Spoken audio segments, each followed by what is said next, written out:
Jamás un pueblo tuvo cosas tan sagradas que defender, ni convicciones tan profundas por las cuales luchar.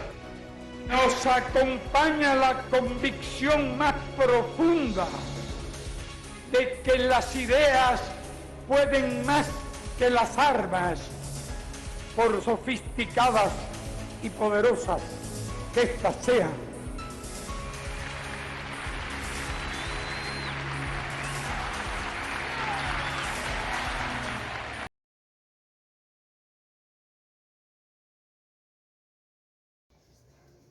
Buenas tardes, queridos amigos. Es miércoles y va a comenzar un café con Daniel.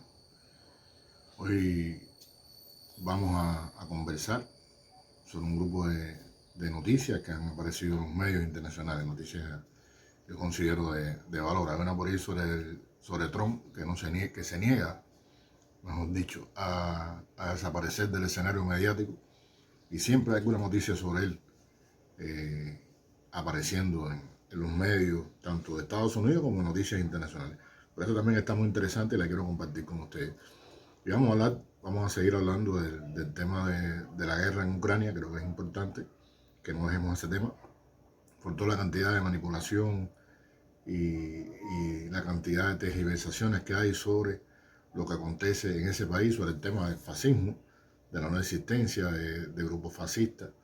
Hay incluso gente que argumenta con mucha fuerza el hecho de que, bueno, el presidente de Ucrania, Zelensky, es judío y descendiente de judíos. ¿Cómo va a ser posible que un hombre descendiente de judíos pueda apoyar a los nazis? Bueno, de todas las viñas del Señor, y ejemplos han habido unos cuantos en nuestra historia, porque él representa a los grupos ultranacionalistas, o si no lo representa, por lo menos tiene un apoyo grande de los grupos ultranacionalistas, de los que tanta deuda tienen los actuales gobernantes ucranianos.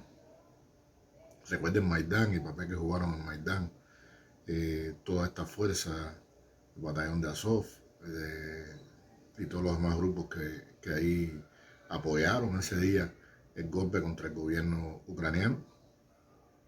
Y sin duda, aunque han opinado mucha gente sobre el último programa, de que había dicho que era una mayoría, no, en ningún momento dije que era una mayoría, que eran una mayoría dentro de Ucrania los grupos estos fascistas. Lo que dije es que tenían una gran influencia porque se habían enquistado en posiciones claves de gobierno, y desde ahí, por supuesto, estaban realizando su labor de zapa dentro de la sociedad, con todo el discurso ese de la supremacía blanca, con todo el discurso de la gran nación ucraniana, que es cierto, que es real, que ahí está. Y hoy les traigo un material de Ahí Les Va. Que conocen esta magnífica periodista e influencer rusa que hace ese programa, que por lo menos me gusta muchísimo. Recuerdo cuando salió cuando se autoproclamó emperadora de Rusia después de lo de Juan Guaidó. De entonces fue que empecé a conocer el trabajo que ella realiza, tan interesante y tan valiente en redes sociales y a través de este espacio como YouTube. Ahí Les Va, hace un análisis del fascismo, de lo que pasa en Ucrania, y yo quería precisamente hoy dedicar el programa fundamentalmente a este tema de nuevo. Creo que debemos continuarlo, y entonces, bueno, en primerísimo lugar, presentarles este material de Ahí Les Va, que explica con mucho detalle el tema de lo que sucede en Ucrania y del fascismo en Ucrania. Así que los invito a tomarnos un café, vamos a tomarnos un primer cafecito de la tarde, vamos a compartir nuestro café. Les voy a pedir desde el principio, apoyo, porque el canal se está yendo prácticamente en blanco. O sea, yo sé que a la gente le gusta la tiradera, la gente preferiría que yo llegara aquí y empezar a fajarme con con el otro, y empezar a tomar partido en toda esta historia de los que ahora son más revolucionarios que Fidel, y los que son contrarrevolucionarios, y los estos y los aquellos. Pero no voy a caer en ese juego, de verdad que no voy a caer caer en esa suciedad y en ese juego. No lo voy a hacer. Así el canal se quede sin nadie, se lo digo. Así estoy hablando yo mañana conmigo mismo. Siempre va a haber gente en Cuba y en otros lugares que le interesa escuchar la verdad, que le interesa escuchar las cosas sin caer en el reggaetón político ese que han armado y que a mí me da realmente una vergüenza tremenda. Donde no hay límite de ningún tipo. No hay límite de ningún tipo. Y ahora resulta ser que hay gente que son más fidelistas que Fidel, más revolucionarios que Fidel. Y usan la toga, se ponen la toga de revolucionario como si fuera los descubridores del socialismo, los grandes constructores del socialismo en Cuba. Por favor, los grandes defensores de la revolución. Por favor, gente sin historia, gente sin nada. No, es increíble. Y yo no voy a caer en esa tiradera, se lo juro, no lo voy a caer. No lo voy a caer, así les digo, se quede solo el canal. Yo estoy pensando hacer incluso cortos, videos para los jóvenes cubanos, que es el público que me interesa a mí. Yo no hago esto ni por fama, ni hago esto por convertirme en un influencer. Los que se creen eso se equivocaron, tanto dentro como fuera de Cuba. Dentro de Cuba están equivocados y fuera de Cuba están equivocados. Yo no hago esto para hacerme famoso como influencer. Primero, no gano dinero con el canal. Y no critico quien gana dinero con el canal. Que quiera ganar dinero con su canal está en su derecho, es una posibilidad que tiene de ganar dinero y invertirlo además en seguir ganando dinero. Es un negocio. Si el que ha hecho esto un negocio, felicidades, que le vaya bien, yo no estoy en contra de eso. El que trata de, mediante este mecanismo, de subvencionar los gastos que tiene su canal, perfecto. Yo creo que es una buena vía para solucionar los problemas que uno se enfrenta todos los días, sobre todo los que defendemos a la revolución, los canales que defendemos a la revolución desde Cuba, que no contamos con recursos de ninguna clase y que a veces me da la impresión de que no le importamos absolutamente nada a nadie. Pero bueno, no es ese el tema del programa de hoy. Realmente creo que no le interesamos a nadie, solamente a la gente que nos escucha y a la gente que participa y a todo este enjambre de gente joven y gente revolucionaria que sí defiende la revolución de verdad en la trinchera que tiene que defenderlo y que está ahí en la primera línea de combate, con los que he tenido la suerte de relacionarme muchísimo en todos estos días. A esa gente, por esa gente y por los que fuera de Cuba solidariamente apoyan a la revolución, por los que fuera de Cuba se siguen considerando cubanos y sin ningún interés de protagonismo y sin darse golpe en el pecho ni brillo en el ombligo, siguen apoyando a la revolución cubana. Por esos 2 o 3 es que yo mantengo este canal y voy a seguir haciendo los videos. Ya no voy a hacer las grandes programas de larga duración. Nunca pude hacer un programa de 4 horas, ni de 5 horas, ni de 6 horas, porque no tengo cómo hacerlo. Primero, porque no tengo tiempo, porque soy periodista de Granma, orgullosísimo periodista del periódico de la Revolución, duélale a quien le duela y pésele a quien le pese. Orgulloso de ser periodista de Granma y de formar parte de ese gran equipo de gente muy joven que hoy trabaja en el periódico. Orgullosísimo de estar ahí. Orgullosísimo de estar y de formar parte de ese equipo.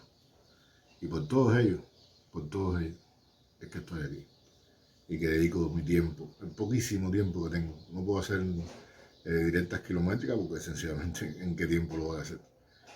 Y no tengo tampoco los recursos para meterme 3 horas o 4 horas haciendo una directa. Ojalá pudiera hacerlo, mantener ese diálogo. Yo creo que las directas son muy importantes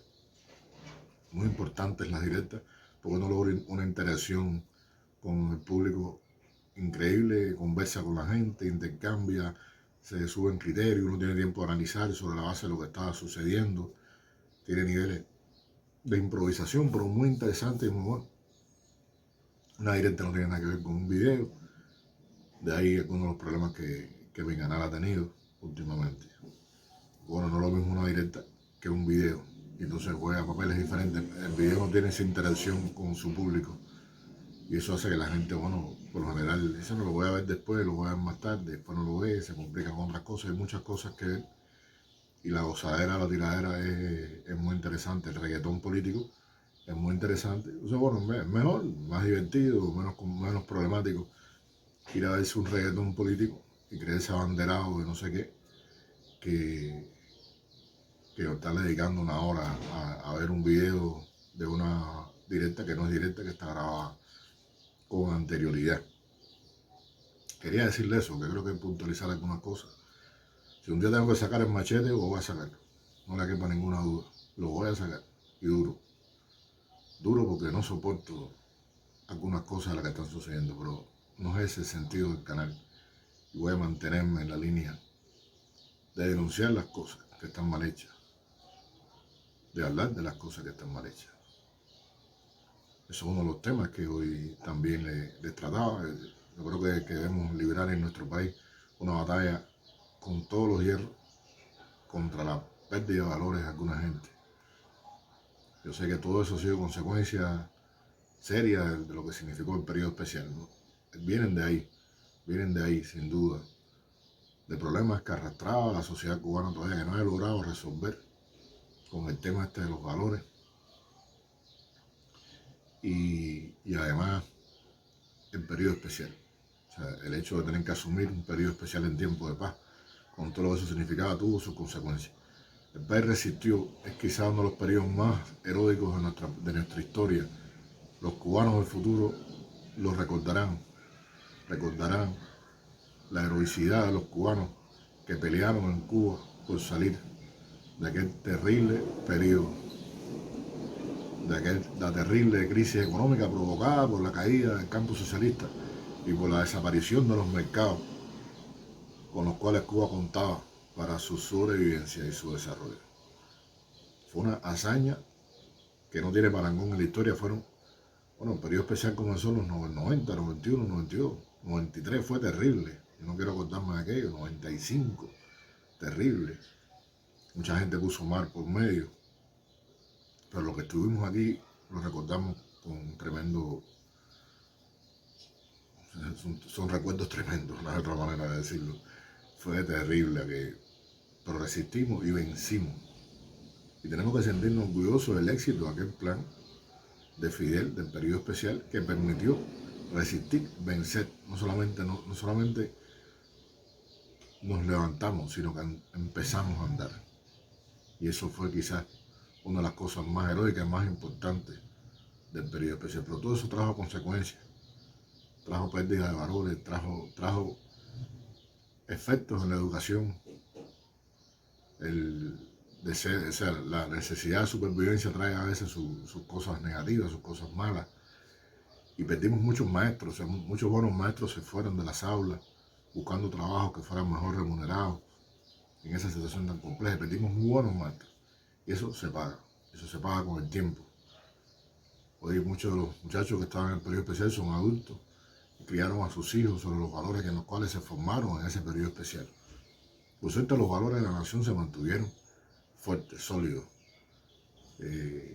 Fueron valores que se mantuvieron firmes en el alma de la nación cubana. Esos valores que caracterizan a Cuba, el patriotismo, la solidaridad, se mantuvieron fuertes dentro del país. Pero hubo un daño que se refleja en el actuar hoy en día de mucha gente, en el deterioro que ha habido de los valores en mucha gente. Una amiga mía el otro día me contaba eso, me decía, con ese sarcasmo que a veces los cubanos utilizamos, injusto, muy injusto, de decirnos a los cubanos revolucionarios, entre cubanos revolucionarios incluso.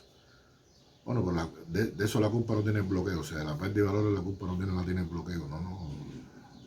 El bloqueo no tiene que ver con la moral. Con la moral de los yanquis sí, porque es una inmoralidad de los yanquis.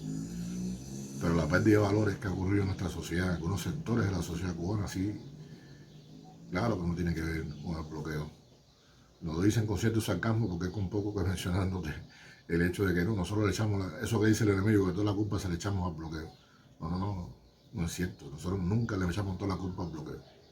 Hay algunos oportunistas que sí hacen eso, para quitarse el golpe de arriba, pero los revolucionarios no le echamos la culpa siempre al bloqueo.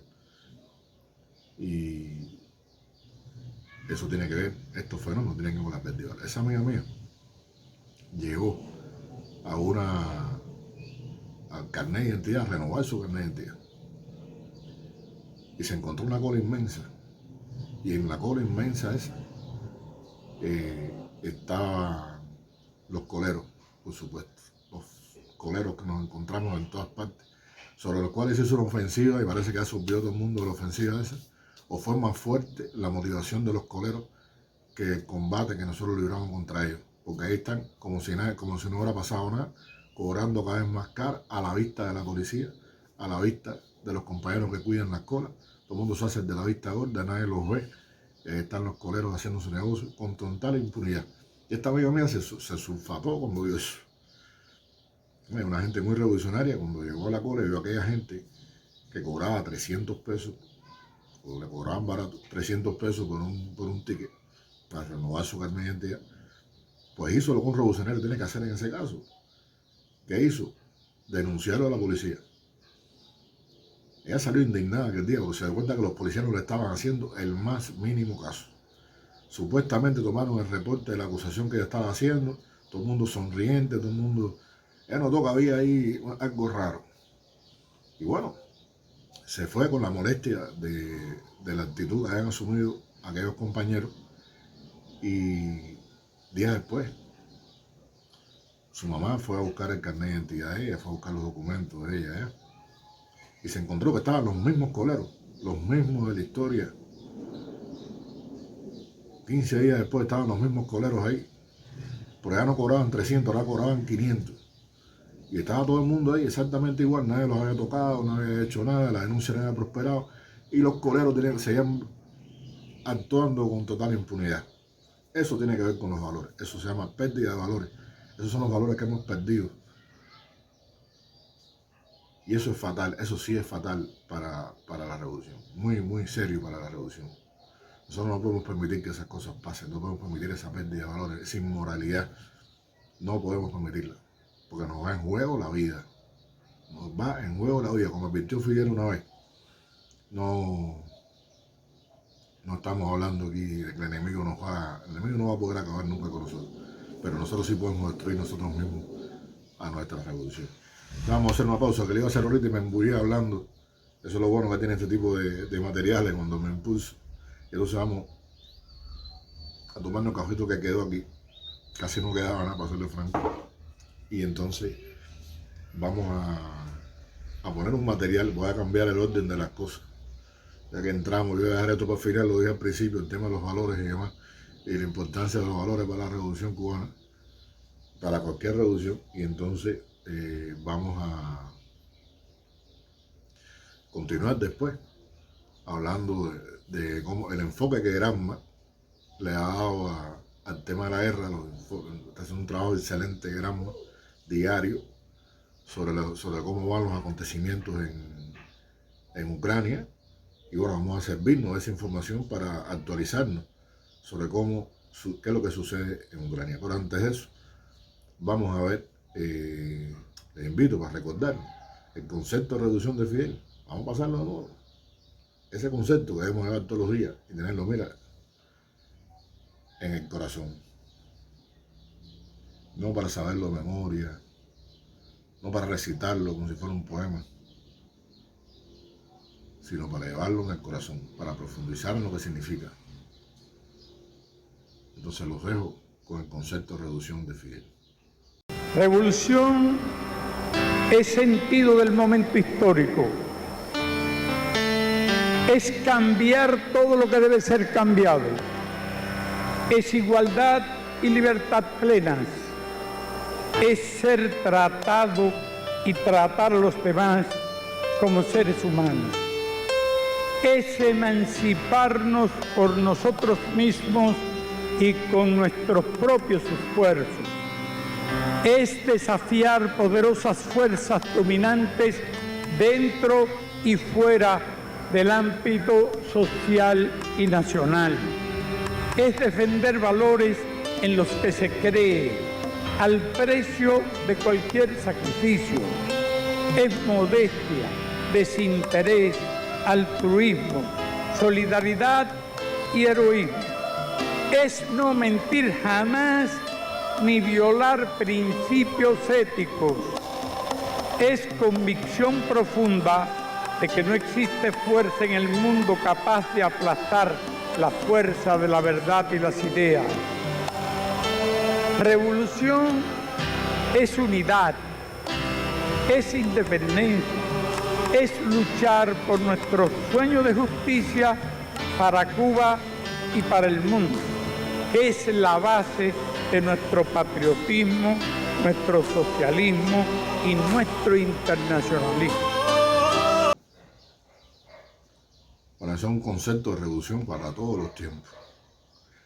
Y le decía, sin duda afectó mucho el tema de la educación, el habernos quedado sin maestros, sin mucho. Al final, bueno, se tomó una medida revolucionaria que fueron los maestros emergentes en la primaria y los profesores generales integrales en la secundaria básica. Pero sin duda impactó profundamente en la educación de una generación completa. La pérdida de valores en la familia cubana por el asunto de la supervivencia, que a veces se convertía en sobrevivir a toda costa y como fuera, y el hecho de la pérdida de los profesores, aquellos expertos de muchos años de trabajo, que tanta falta hacen en las aulas. Y aquellas lluvias trajeron estos lodos que hoy nos encontramos a veces que tanta molestia nos salva. Claro, el periodo especial nos legó valores también importantes. O sea, hubo gente a las cuales quedaron afectados sus valores, pero nos legó, nos fortaleció el valor de la resistencia, nos fortaleció el orgullo nacional, la capacidad de haber vencido una prueba terrible como esa. Digo, pasará a la historia como un ejemplo de lucha, de resistencia del pueblo, de los cubanos que peleamos aquí al pie del cañón, soportando todas las necesidades con una fe inmensa en la revolución.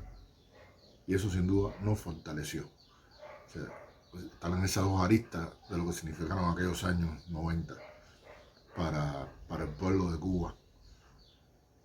Fortaleció los valores de mucha gente en la misma medida que otros perdieron sus más elementales valores y que no han sido capaces de transmitir a sus hijos después valores morales, espirituales, revolucionarios, en la medida en que se necesita, en medio de la terrible guerra que nos hace el imperio, en materia de símbolos, en materia de cultura, en todas las materias. La guerra terrible que nos dirigen desde el norte, apoyándose en nuestros propios familiares que viven en los Estados Unidos muchas veces, vendiéndonos el modo de vida estadounidense como la gran panacea de la historia y del futuro, y vendiéndonos a Estados Unidos como paradigma para el futuro de Cuba, olvidando tantas cosas.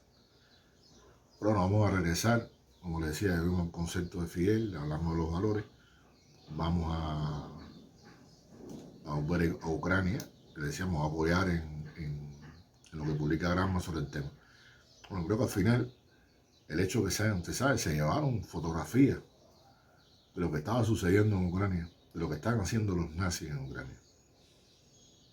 Yo creo que eso es importante, que las Naciones Unidas se hayan llevado esas fotos donde se ve la barbarie de esta gente, lo que han estado haciendo, la tortura de prisioneros rusos, el asesinato de prisioneros rusos, el asesinato de civiles, de simpatizantes, esa costumbre bárbara que viene de la Segunda Guerra Mundial, que viene de las cosas que hacía Stepan Bandera y su grupo en la Segunda Guerra Mundial, de amarrar a la gente a los árboles. Hay una imagen terrible de una niña que le quemaron, le pusieron una suástica quemada en el abdomen y le arrancaron un brazo. Eso es la gente con la consciente común, que yo quisiera, para vergüenza de Europa Occidental. Para vergüenza han simpatizado con esta gente. Y miren que yo estoy contra la guerra, siempre especifico eso, estoy contra la guerra, no tengo nada que ver con la guerra. Nada justifica en los tiempos que corren una guerra. Ni así el hecho de dar primero para que no me den a mí. No, nada justifica. Eso debe ser un combate que la humanidad debe librar contra la guerra, porque las guerras hoy en día pueden terminar perfectamente bien en el exterminio de la raza humana. Y el hombre tiene mucho que hacer sobre la tierra para el bien de la tierra misma y para el bien del universo. Todavía estamos en la edad primitiva. Si logramos llegar, si logramos saltar hacia una etapa superior de vida del ser humano, muchas cosas buenas podrá hacer el ser humano por la tierra y por el universo. y pagar su enorme deuda con toda la destrucción que ha causado. Entonces, no, yo estoy contra la guerra, efectivamente, contra la guerra, siempre voy a estar contra la guerra. Pero no se puede negar que cuando usted apoya a esos grupos, cuando usted niega la existencia, cuando usted blanquea la existencia de esos grupos neonazis, usted está haciendo una vileza. Esta gente ha sido capaz no solamente de copiar los métodos, porque estos grupos fascistas ucranianos en la Segunda Guerra Mundial arrasaron con aldeas enteras, destruyeron aldeas enteras, asesinaron a miles de personas. Fueron más criminales, incluso según decían las SS, que las propias SS alemanas. Y eliminaban sin ningún tipo de a los judíos y a los comunistas. Fueron los responsables de la masacre en Lviv, donde murieron alrededor de 4.000 judíos y 300 comunistas que fueron asesinados por esos vándalos. Y una de las cosas que hacían para causar terror era eso de amarrar a la gente a los árboles, a los niños, a las mujeres, a las que torturaban y violaban. Y lo han hecho ahora en Ucrania. Están las imágenes. Está la imagen de esta niña a la que le pusieron, le quemaron en el abdomen una suástica. Por ser de origen ruso. Eso es fascismo. No sé cómo le dirán a usted, pero para mí es fascismo al duro y sin guante. Entonces voy a dar la noticia que le decía Arama para después ver el material que les había prometido ahorita, de cómo me desvié en la locura mía esta del programa. Me salté los valores, lo puse adelante, al final lo puse adelante. Bueno, está bien hecho, creo que quedó mejor así. Dice, la defensa rusa, según indica Russia Today, indica que desde el inicio de la operación militar especial se han destruido un total de 308 vehículos aéreos no tripulados, 1.713 tanques y otros vehículos blindados de combate, 170 lanzacohetes múltiples, 715 piezas de artillería de campaña y morteros y 1.557 vehículos militares especiales ucranianos. El Ministerio de Defensa informó que la jornada anterior, o sea, la jornada de hoy, las tropas rusas siguen avanzando exitosamente por el territorio de Ucrania. Durante la jornada del 27 de marzo, la Fuerza Aérea Rusa atacó 36 instalaciones militares en territorio ucraniano. Aviones y misiles de defensa antiaérea de las Fuerzas Aeroespaciales Rusas derribaron 4 aviones Su-24 pertenecientes a la Fuerza Aérea Ucraniana. A su vez, las tropas de la República Popular de Lugansk avanzan en una ofensiva 5 kilómetros y tomaron el control sobre 2 pueblos, Ivanovka y Novosadovsky. En la región de Donetsk, la Fuerza Aérea Rusa derribó un caza ucraniano Su-27. Además, durante la jornada fueron destruidos 19 vehículos aéreos no tripulados cerca de localidades ucranianas. Mientras tanto, en la región de Kherson, 5 misiles del sistema ucraniano de lanzamiento múltiples MES fueron derribados en el aire. En total, durante la jornada, fue 27 de marzo, parece que estamos viendo noticias que sale publicada un día antes.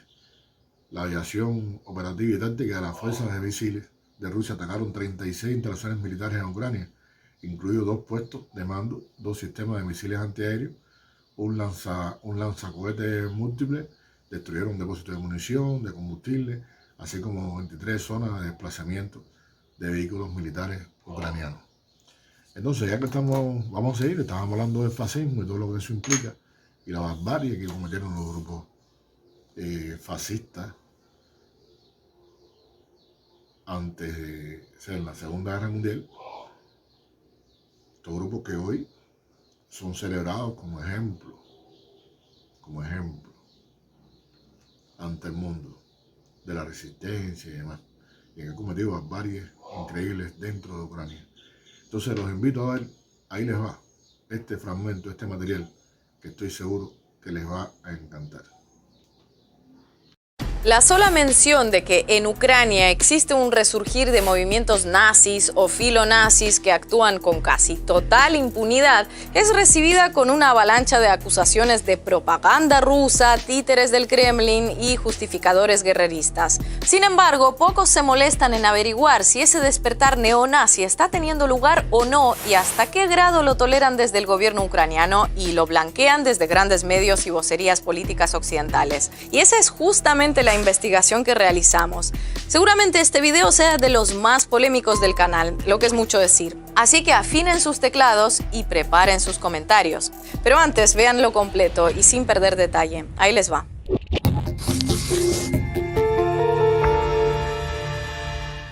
Este video estuvo cerca de no haber existido nunca. Llevábamos tiempo planteándonos si hacerlo o no, pero teníamos nuestras dudas. Sabíamos que en un tema así no puede dejarse pasar por alto, pero al mismo tiempo, en la situación geopolítica actual, estamos seguros de que algunos lo usarán para exclamar: ya están estos rusos con su propaganda bélica para justificar lo que venga.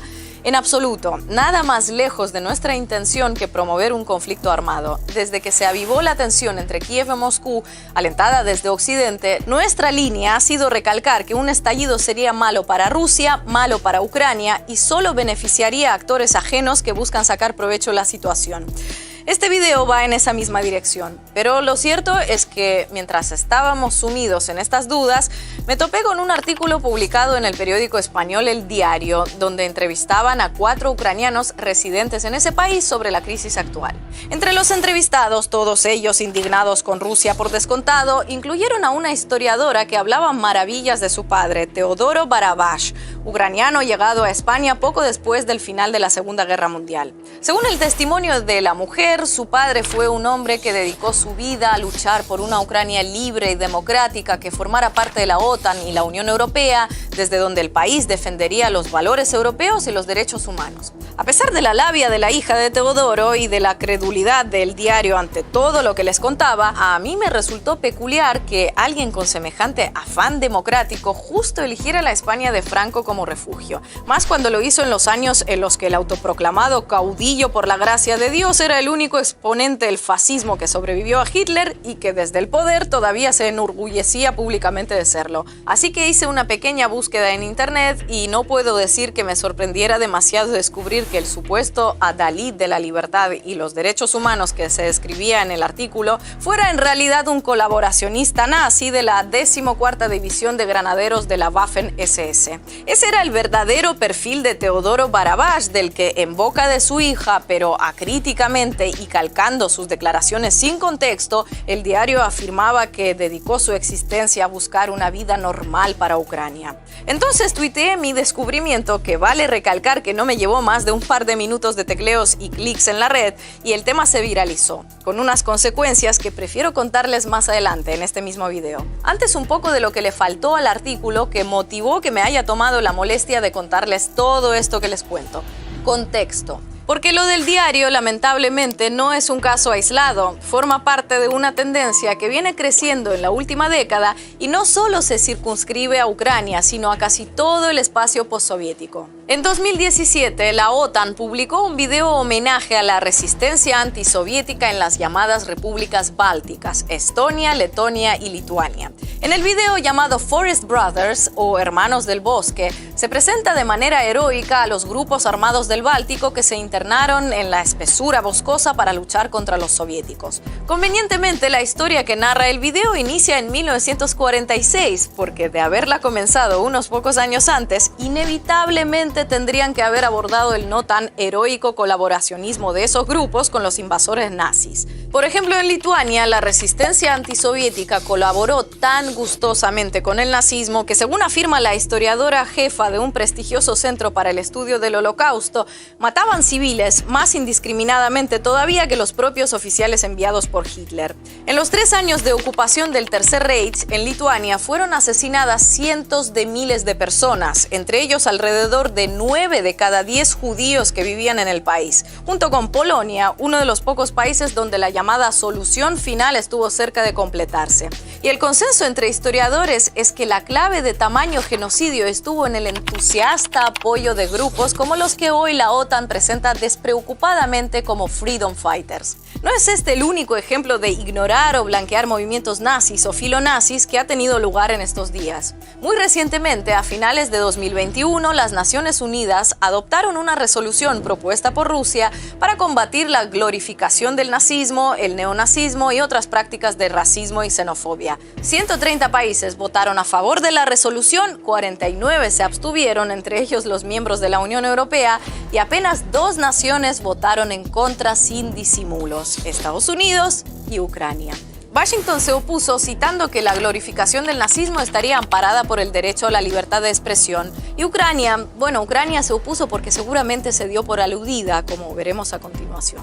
Cualquier información que apunte a un resurgir de movimientos nazis o pronazis en Ucrania de inmediato es descalificada en los grandes medios y gobiernos occidentales como propaganda del Kremlin. Ojo, radicales de ultraderecha existen en muchos países, Rusia entre ellos, pero en pocos lugares como la Ucrania post-Maidán disfrutan de tanta tolerancia y hasta protección. Esto en el seno del gobierno ucraniano podría explicarse por el hecho de que estos grupos formaron parte activa de las protestas de 2014 y siguen formando parte del conflicto armado desatado desde ese mismo año en el oriente del país, por lo que en Kiev seguramente sientan que sin ellos pierden fuerza de choque a nivel de calle y también bélico. El motivo por el que los grandes medios y gobiernos occidentales, siempre sensibles como debe ser a cualquier brote racista o neonazi, también permiten y hasta fomentan estos niveles de impunidad para filonazis ucranianos, requiere algo más de análisis que dejaremos para el final del video. Ahora vamos con los hechos. ¿Existen estas corrientes neonazis en Ucrania y actúan con complicidad o permisividad de las autoridades? ¿O eso es pura invención de la supuesta propaganda rusa? En cifras absolutas, los filonazis en Ucrania son una minoría, eso hay que dejarlo claro desde el principio. Pero no necesitan ser los más votados para imponer varios puntos claves de su agenda a la mayoría. Una agenda que ya existía antes de 2014, pero que después del Maidán comenzó a expandirse por todo el territorio ucraniano con suma facilidad. Hace pocos meses, en plena capital ucraniana, se produjo un hecho que sería inconcebible en cualquier otro país, especialmente en los europeos, donde se cometieron las mayores atrocidades de la Segunda Guerra Mundial. Un desfile en honor a la división Waffen-SS Galizien. Las SS fueron un cuerpo paramilitar nazi responsable de varios de los peores crímenes contra la humanidad cometidos por el Tercer Reich. Los defensores de estas marchas, y créanme los hay, sobre todo en Ucrania, argumentan que esa división en concreto no fue condenada en los juicios de Nuremberg, dejando de lado el detalle de que la condena del tribunal contra las SS incluyó a todas sus divisiones, aunque no las nombrara una por una. Cuando los medios ucranianos reportan sobre estos desfiles, convenientemente retiran Waffen-SS de su nombre y se refieren a esa división como Galichina. Pero borrando unas siglas se podrá reescribir la historia, pero no cambiarla. Y la realidad es que el gobierno ucraniano permite que se homenajee públicamente a los integrantes de una división que fue juramentada ante Adolf Hitler en persona y participó en varias masacres bien documentadas, como las de Volhynia, Huta Peniatska y Podkamin. Especialmente sintomático resulta el caso de Stepan Bandera, un personaje que en grandes medios occidentales suelen tildar de polémico, seguramente porque lo de colaboracionista del nazismo no queda tan chic, aunque sea históricamente mucho más apropiado. Bandera, según una encuesta reciente, es considerado como una figura histórica positiva para Ucrania por al menos 1 de cada 3 ucranianos, tantos como los que tienen una opinión negativa de él. Su imagen puede verse no solo en marchas de simpatizantes ultraderechistas, sino también en estadios de fútbol, y hasta la representante ucraniana en Eurovisión 2007 recientemente cantó en público "Bandera es nuestro héroe", una especie de himno no oficial de sus seguidores. Pancartas con su rostro también estuvieron presentes en las protestas del Euromaidán en 2014 y el expresidente Yushchenko, uno de los líderes de la llamada Revolución Naranja de 2004, le concedió el título de Héroe de Ucrania en 2010. Ahora, ¿quién fue este personaje? Stepan Bandera fue un ultranacionalista ucraniano que en su enfrentamiento con la Unión Soviética no tuvo reparos en que el brazo armado de su organización de nacionalistas ucranianos colaborara con los invasores nazis y participara tanto por acción como por omisión en masacres cometidas contra civiles, fundamentalmente polacos y judíos. ¿Y quién dice que colaboró con los nazis? ¿Ahí les va el Kremlin? Pues no solo ellos, también lo afirman organismos tan poco prorrusos como el Europarlamento. Lo que pasa es que hay que googlear más allá de los titulares para encontrar esta información. algo que los periodistas independientes no suelen hacer cuando se trata de informar sobre cualquier cosa que ocurra al este de la Unión Europea. No crean que todo lo que les cuenta se circunscribe a un puñado de nostálgicos por el pasado nazi, no. La afinidad del famoso batallón de Azov con el neonazismo es tan notoria que pocos en Occidente la niegan abiertamente. El Congreso de Estados Unidos, según el año y el momento político, ha llegado a prohibir la asistencia militar a este grupo, todavía activo en el frente del Donbass, debido a su ideología supremacista blanca. Su logo está inspirado en el usado por una de las divisiones de las SS y nada simboliza mejor la impunidad con la que actúan que el hecho de que con semejante prontuario llegaran a ser apoyados públicamente por el Ministerio de Interior ucraniano. Otro ejemplo con inequívoco aroma a ultraderechismo es la web Mirotvorets, que se dedica a publicar información personal sobre aquellos a los que consideran enemigos de Ucrania, entre los que incluyen desde el presidente de Croacia por negarse a enviar soldados a la zona de estallar un conflicto entre Rusia y la OTAN, hasta una niña de 12 años que grabó un video dirigido a la ONU pidiéndole que no olvide la situación de la infancia en el Donbass. Aunque el logro más tristemente famoso de la web fue publicar las direcciones de un periodista y un exparlamentario un par de días antes de que fueran asesinados en los alrededores de sus respectivos domicilios. No se sabe quién maneja exactamente Mirotvorets, cuya traducción significa paradójicamente pacificador, pero también estuvo vinculada en su momento al Ministerio de Interior ucraniano. Como podrán imaginar, con ese nivel de infiltración ultraderechista en las instituciones ucranianas, la lista de eventos impunes en los que la glorificación del nazismo o sus aliados es protagonista es tan larga que difícilmente pueda considerarse anecdótica. Saludos nazis o agresiones al paso de veteranos de guerra ucranianos que lucharon con la URSS contra el Tercer Reich, exhumación de miembros de las SS con honores militares, presentación de libros con asistentes luciendo orgullosos un uniforme nazi, concejales publicando citas del Mein Kampf de Hitler en redes sociales, antiguos miembros de las SS siendo condecorados que, llevados por la emoción del momento, no pueden reprimir un saludo con el brazo en alto, y hasta exministros asistiendo a conciertos de bandas neonazis. Todo esto lamentablemente forma parte de la cotidianidad en Ucrania y es imposible entender el conflicto que estalló ahí hace casi 8 años sin tener este hirviente caldo de cultivo en cuenta. Так може бути тому, що Донбас взагалі регіон, який, це не просто депресивний регіон. Там просто дика кількість абсолютно непотрібних людей. Нам не треба розуміти Донбас, нам треба розуміти взагалі український національний інтерес. А Донбас треба просто використати як ресурс. Як це там жорстоко не прозвучить, є певна категорія людей, яких треба просто вбити. Батько наш Бандера, Україна мати, ми за Україну будем воювати. Если я вижу каждый день у себя дома снимок мальчика 5-летнего, скульптура в одном из сел Галичины, Все, хватит, не надо. убитого вместе с... Держите, праздничком вас. Спасибо. Вместе с населением этого села. Это с ними надо примириться. Все, хватит. И эту скульптуру мальчика 5-летнего убрали сейчас, чтобы люди не помнили об этом и не знали. В Украине стоит баррикада. По одну сторону баррикады мы ветераны, а по другую сторону государство, которое нас хочет примирить с преступниками войны. Вот это, против этого восстает моя душа. Si recuerdan, al inicio de este largo video, que me agrada que sigan viendo a pesar de su duración, les hablé de un artículo salido en un diario español, de mi reacción en redes sociales ante el mismo y de que les contaría qué pasó después. Bien, pues llegó el momento. Al poco rato de que tuiteara en mi cuenta personal de que la persona que en el diario presentaban como un refugiado ucraniano con profundas convicciones democráticas había sido en realidad un miembro de las SS nazis, se levantó bastante revuelo en esa red social. Ante el aluvión de críticas de usuarios y lectores, finalmente la publicación reaccionó y anunció que retiraría el testimonio de la hija de Teodoro Barabás del artículo, a la vez que pedían disculpas por no haber comprobado el historial del personaje. Les confieso que inicialmente esa medida me reconfortó. Al fin y al cabo, ver que un medio atendía las quejas de la gente y eliminaba el blanqueamiento de un nazi de sus páginas parecía la reacción más adecuada. Pero un par de días después, reflexionando con más calma, me di cuenta de que eliminar ese testimonio era más parte del problema que de la solución. ¿Por qué? Pues porque es seguir a pies juntillas la línea hegemónica de los medios y voceros occidentales.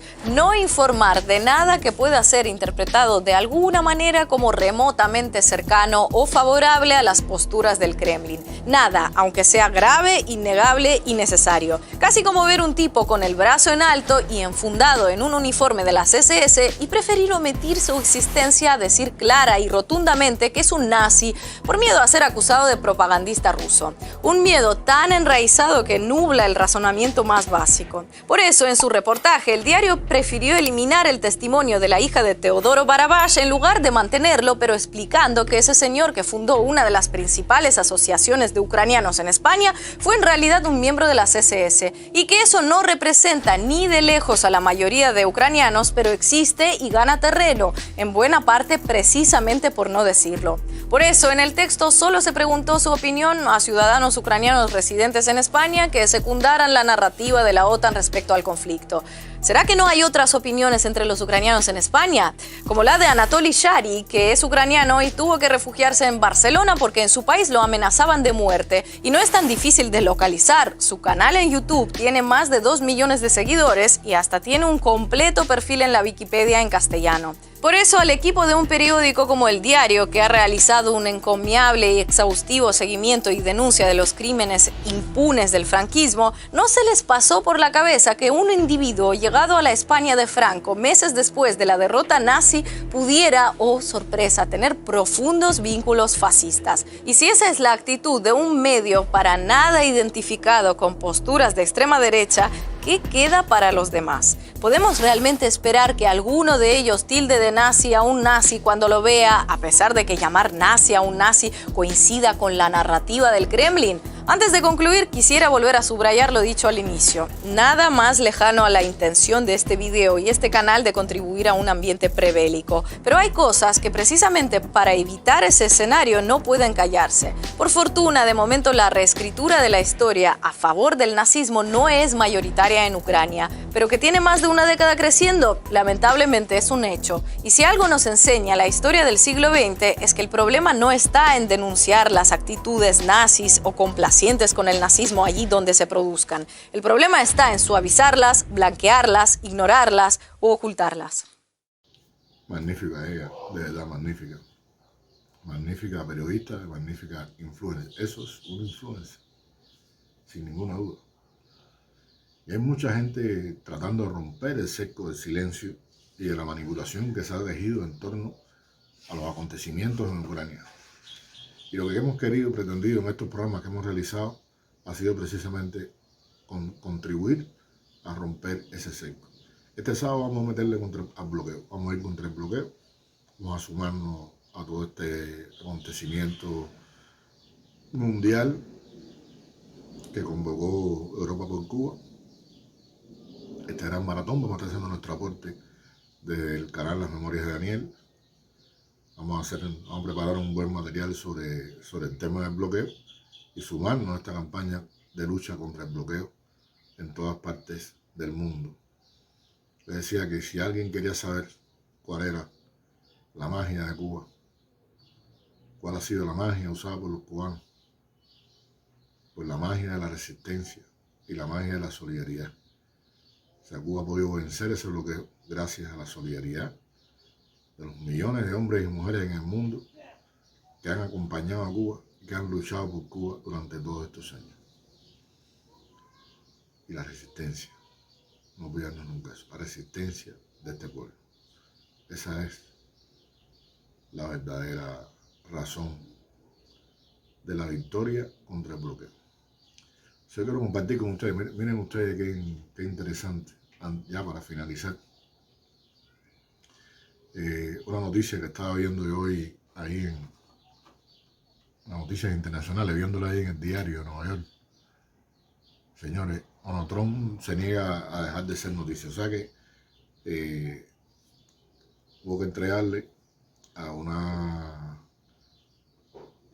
la Cámara, o sea, que el comité selecto de la Cámara que investiga los acontecimientos del asalto al Capitolio, tuvieron que entregarle los registros de llamadas. O sea, se les solicitó que le entregaran los registros de llamadas aquel día de la Casa Blanca como parte de la investigación que se estaba realizando. Y casualmente, resulta ser, vamos a decir, casualmente, faltan un número importante de horas. Ahí hay un grupo de horas, estaba buscando por aquí el dato. Bueno, exactamente faltan 7 horas y 37 minutos de los registros telefónicos de Donald Trump. Y casualmente, las horas perdidas se corresponden en gran medida con el periodo del asalto violento al edificio que alberga las 2 cámaras del Congreso de Estados Unidos, según reporta CBS. Digo siempre que lo reporta CBS porque me dicen que soy yo que estoy inventando. Esto lo dice CBS, no lo estoy diciendo yo.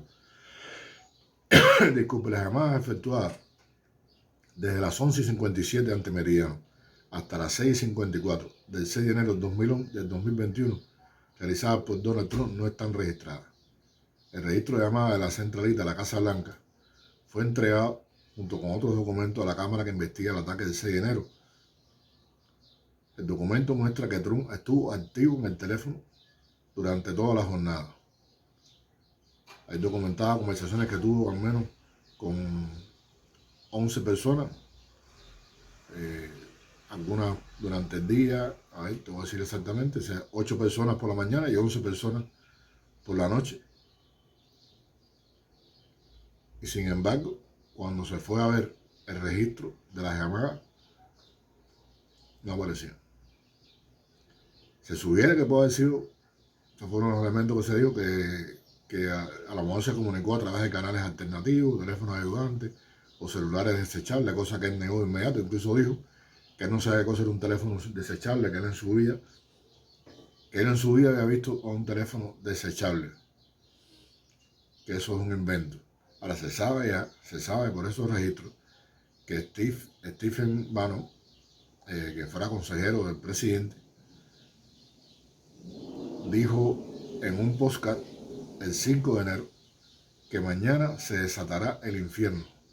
Y este hombre habló con Donald Trump 2 veces durante el 6 de enero. Por supuesto que Donald Trump lo está negando todo. Negó tener conocimiento sobre los registros de llamadas y dijo una cosa que de verdad tiene tremenda lógica. Que él había asumido que cada una de sus llamadas habían sido grabadas y preservadas ese día. Pero misteriosamente han desaparecido varias horas de llamadas desde la Casa Blanca que pudieran implicar o no la participación directa y la comunicación del expresidente estadounidense con las fuerzas que estaban asaltando al Capitolio en ese momento.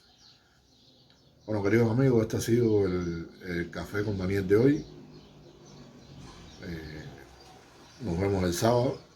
Nos vemos el sábado en la sabatina dedicada al bloqueo, participando en ese gran maratón internacional de lucha contra el bloqueo, de combate contra el bloqueo económico, comercial y financiero. Esa terrible guerra económica que el gobierno de los Estados Unidos lleva contra Cuba durante más de 62 años. Un gran abrazo, queridos amigos. Nos vemos.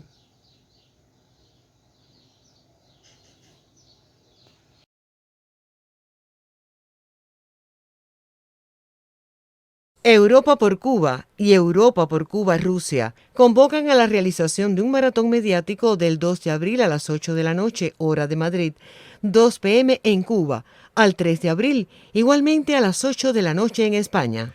24 horas contra el bloqueo.